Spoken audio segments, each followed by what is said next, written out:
A typical day of Choices outreach is a blend of crisis and opportunity. Sometimes it can be heavy and sometimes it can be really light and fun, and it's kind of wonderful to be able to have all of those things in one place. We provide meals and personal care items, information, referrals, conversation, support, a shower if someone needs it, clean socks, hats and mitts depending on the time of year. You know, we're supporting people with finding housing, finding employment, building resumes, crisis interventions, just general relationship building. It can vary from people who come from absolute poverty to people who've found themselves in just a situation at that time. The thing that I think connects all of them is that they need some support at that time. That's what we're here for. We're here to support them and help in whatever way we can. And it's a youth who is in this moment in need, and sometimes that moment can be a day and sometimes it can be years.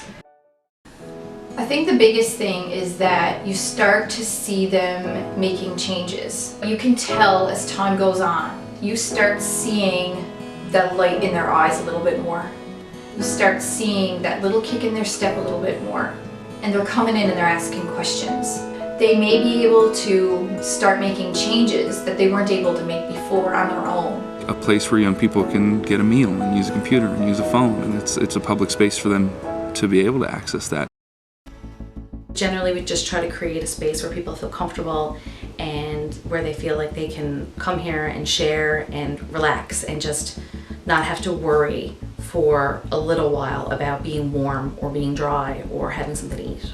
They often are lacking in the determinants of health, which means they're lacking income, they're lacking transportation. By providing access to healthcare in a community setting is golden for young people. I'll be happy with them in that moment, or I'll be, sad with them in that moment. Whatever it is they need or whatever kind of response that moment requires, we can do that together. And I just really like knowing that someone thinks that they can come here and get that, and knowing that we're here to provide it for people, because I don't think there's anything worse than being alone in the world or feeling like you're alone in the world.